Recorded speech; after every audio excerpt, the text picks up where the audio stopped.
Sorotan lainnya, Saudara, Israel pada hari Rabu meningkatkan serangannya di jalur Gaza, menargetkan gedung bertingkat tinggi ketika roket militan Gaza dari Palestina menghujani hampir tanpa henti di beberapa bagian di Israel.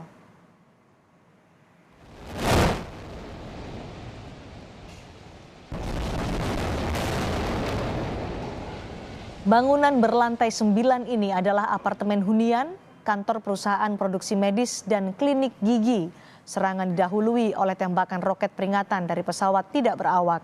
Tak lama kemudian, jet-jet Israel menghantam gedung itu lagi. Bangunan itu rusak berat, tapi tidak ada kabar tentang korban jiwa. Dan ini menandai pertempuran terberat dan terbesar antara Israel dan Palestina sejak 2014. Perdana Menteri Israel Benyamin Netanyahu pada hari Selasa berjanji memperluas serangan, sementara militan Gaza melepaskan rentetan roket ke arah Tel Aviv yang padat penduduk.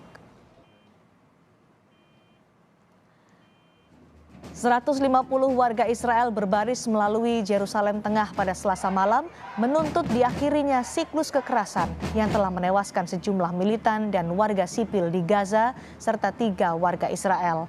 Pengunjuk rasa membawa spanduk yang menyerukan berakhirnya atau diakhirinya eskalasi kekerasan dan meneriakkan, "Kami tidak ingin perang lagi." Mereka meminta kedua belah pihak yang bertikai, baik Israel maupun kelompok Hamas, menghentikan kekerasan dan berunding.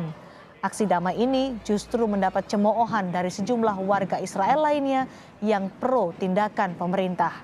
Konfrontasi antara Israel dan Hamas yang dipicu ketegangan berminggu-minggu di Yerusalem meningkat hari Selasa ketika Israel melancarkan serangan udara baru di Gaza. Sementara kelompok Hamas menyerang Israel dengan ratusan roket.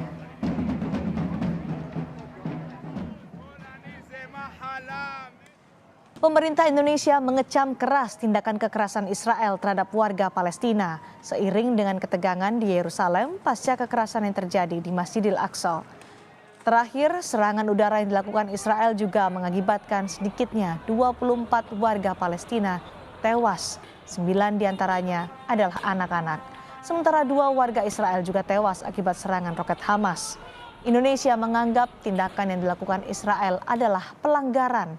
Indonesia mendesak segera dihentikan kekerasan terhadap warga Palestina. Terhadap warga sipil Palestina di wilayah Al-Aqsa yang mengakibatkan ratusan korban luka-luka.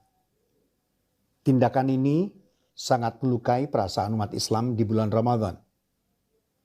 Pemerintah juga mengutuk pengusiran yang dilakukan terhadap warga Palestina yang telah tinggal di kawasan Sheikh Jarrah sejak puluhan tahun yang lalu.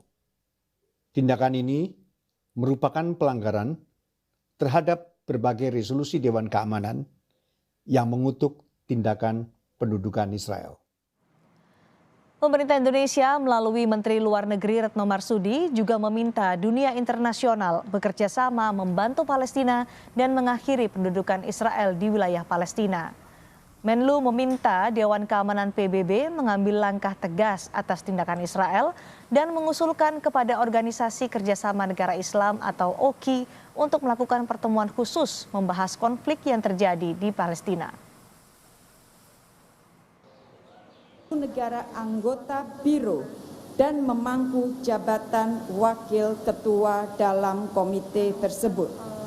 Indonesia juga mengusulkan agar OKI dan GNB dapat segera melakukan pertemuan khusus untuk membahas masalah ini.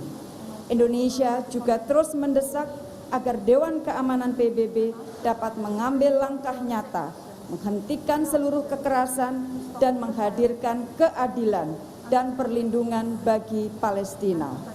Sudah terlalu lama hak-hak bangsa dan rakyat Palestina digerogoti oleh Israel. Indonesia akan terus bersama rakyat dan bangsa Palestina dalam memperjuangkan hak-haknya. Presiden Joko Widodo juga sudah menyampaikan pernyataan sikapnya pada Senin lalu yang mengecam tindakan kekerasan yang dilakukan Israel. Kami kutip dari situs presidenri.go.id, Presiden Joko Widodo mengatakan Indonesia mengutuk tindakan tersebut dan mendesak Dewan Keamanan PBB mengambil tindakan terhadap pelanggaran yang terus dilakukan Israel. Indonesia akan terus mendukung perjuangan rakyat Palestina.